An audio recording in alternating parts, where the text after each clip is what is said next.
El capítulo anterior hablamos de cómo Dios hace cosas inesperadas que nos sorprenden por su gran amor y misericordia. Pero hoy estudiaremos las distintas respuestas de aquellos que atestiguaron el nacimiento de Jesús. Miremos a Herodes como ejemplo de aquellos que responden a Jesús con temor. Hay quienes comprenden su respuesta, pues los magos llegan al palacio del rey Herodes y le dicen al rey actual de los judíos: ¿dónde está el rey de los judíos que ha nacido? Es decir, ponte en los zapatos de Herodes por un minuto. ¿Cómo puedes ver esto sino como una amenaza a tu propio reino? Si has estudiado un poco de historia, tendrá mucho sentido porque Herodes había sido el rey de Israel desde hace como 30 años, pero no tenía ningún derecho de linaje al trono. En otras palabras, era un rey ilegítimo en Israel, de manera que las palabras de los magos debieron sonar como dinamita en sus oídos. ¿Dónde está el rey que ha nacido, aquel que ha nacido rey de los judíos? Y Herodes responde con una mezcla de temor y de enojo. Les dice a los magos: miren, cuando encuentren al niño, por favor díganme para que yo también pueda venir a adorarlo. Pero sabemos que la verdadera intención de su corazón es eliminar cualquier obstáculo de su camino.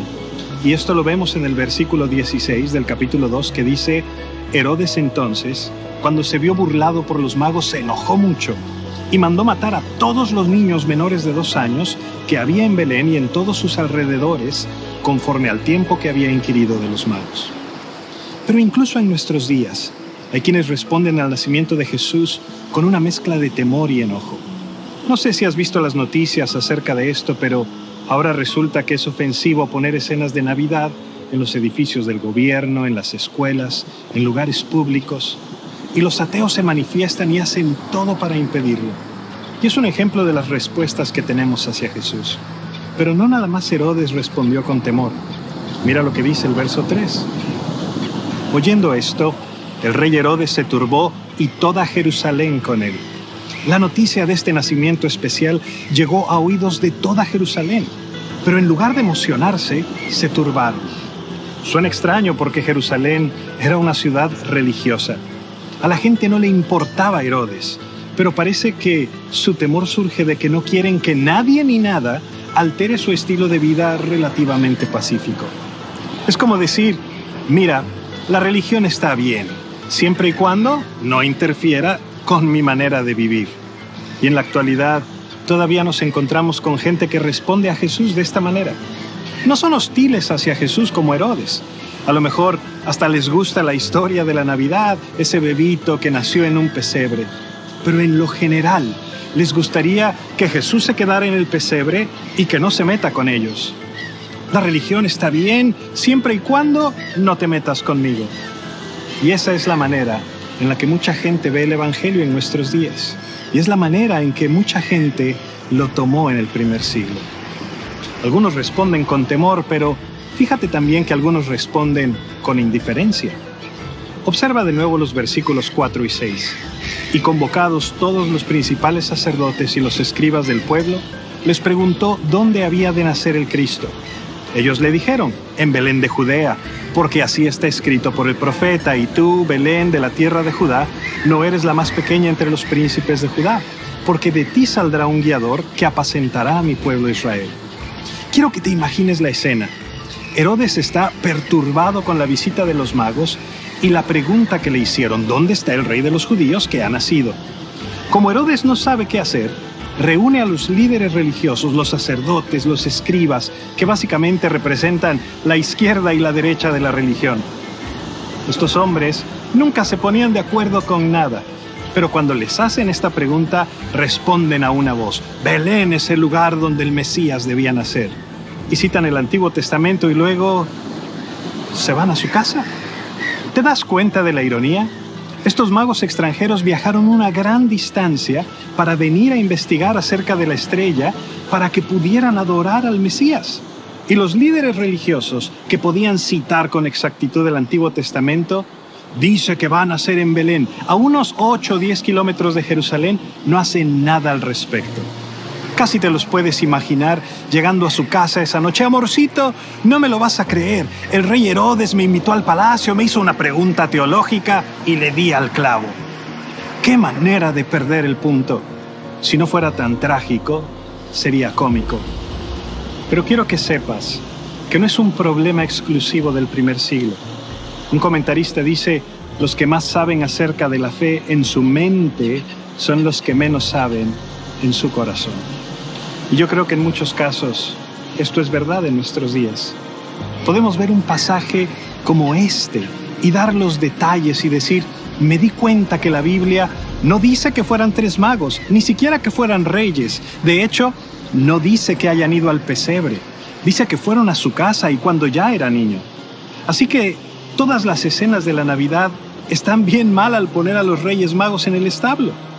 Bueno, está bien si te das cuenta de todas estas cosas, pero si nuestros corazones no quedan cautivos con el punto central de la historia, que Dios envió a su Hijo a nacer en Belén, que se hizo hombre para salvarnos, entonces algo anda mal con nosotros. Algunos responden con temor, otros más con indiferencia, y algunos más aún responden en adoración. Y esta es la respuesta de los magos. En el versículo 2 le dicen a Herodes: vimos su estrella en el oriente y venimos a adorarle. El verso 11 nos dice que cuando llegaron a la casa y vieron a Jesús, se postraron y lo adoraron. La Navidad es un llamado a adorarle. Dice la canción: venid y adoremos, venid y adoremos, venid y adoremos a Cristo el Señor. Quiero que veas la respuesta de los magos y lo que podemos aprender de esto, es decir, veamos los regalos de los magos. No tanto los regalos que le dan a Jesús de oro, incienso y mirra, sino los regalos que nos dan a nosotros con su ejemplo. Y creo que lo primero es que nos enseñan a actuar con lo que sabemos. Aparte de la aparición de la estrella, no es muy claro cuánta información tenían estos hombres. Puede que hayan tenido acceso a las escrituras del Antiguo Testamento.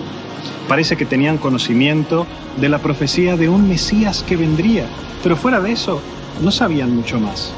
Sin embargo, actuaron como buenos detectives.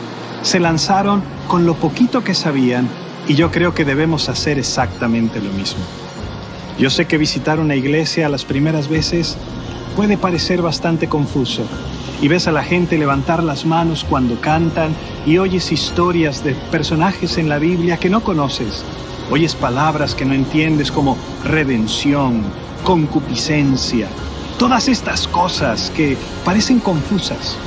Pero estás aquí porque quieres conocer un poco más de Dios. Actúa con lo que sabes. Sabes que necesitas a Dios. Sabes que como yo y todos los demás en este lugar somos pecadores y necesitamos el perdón de Dios. Sabes que Jesús vino a morir en la cruz para pagar el precio de nuestros pecados y que al tercer día resucitó, que puede transformar tu eternidad. Entonces, sabes lo suficiente. Da ese paso con lo que sabes y Dios se encargará del resto. Y a quienes saben un poco más, no te quedes allí nada más acumulando más conocimiento o más información acerca de Jesús o de la Biblia. Actúa, obra con lo que sabes. Porque los líderes sabían muchas cosas, sabían que nacería en Belén, pero se lo perdieron.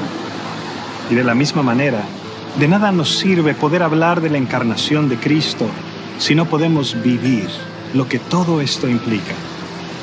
Los magos también nos enseñan a recibir el nacimiento de Cristo con gran gozo. Mira el versículo 10. Y al ver la estrella, se regocijaron con muy grande gozo.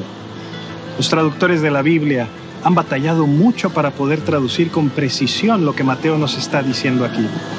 Algunos han traducido se sobregozaron, otros se alegraron en exceso. Pero creo que la mejor traducción es la de la ESV, que dice se regocijaron excesivamente con muy grande gozo. Y esa debe ser nuestra respuesta a la Navidad también. No quiere decir que ames las tiendas, las compras y los regalos, sino que consideremos que Dios nos amó tanto, que envió a Jesús al mundo, y eso debe llenar nuestros corazones de alegría. Yo sé que la Navidad puede ser muy difícil para algunas personas. Incluso para ti este pudo ser un año duro, económicamente hablando, o emocionalmente, o relacionalmente. A lo mejor el gozo no es una respuesta natural, pero en medio de todo, el saber que Dios nos ama y que nos ha demostrado de esta manera debería llenarnos de alegría en gran manera. Finalmente, los magos nos enseñan a dar lo que tenemos. En el versículo 11 los vemos trayendo sus regalos y abriendo sus tesoros, le ofrecieron presentes: oro, incienso y mirra. A lo largo de los siglos se ha dicho mucho acerca de estos regalos y se han interpretado simbólicamente.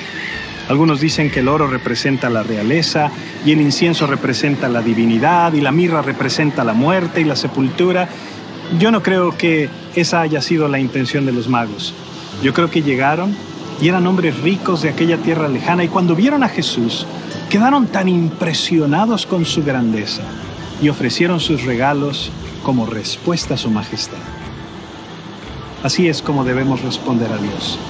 Dios no necesita nada de nosotros, pero conforme reflexionamos en su majestad, debemos entregarnos en respuesta a Él. Jesús lo explicó así: también el reino de los cielos es semejante a un mercader que busca buenas perlas, que habiendo hallado una perla preciosa, fue y vendió todo lo que tenía y la compró. Y así es como debemos responder a este increíble tesoro que tenemos en Cristo Jesús, entregarnos a Él por completo, pues teniendo a Cristo, lo tenemos todo.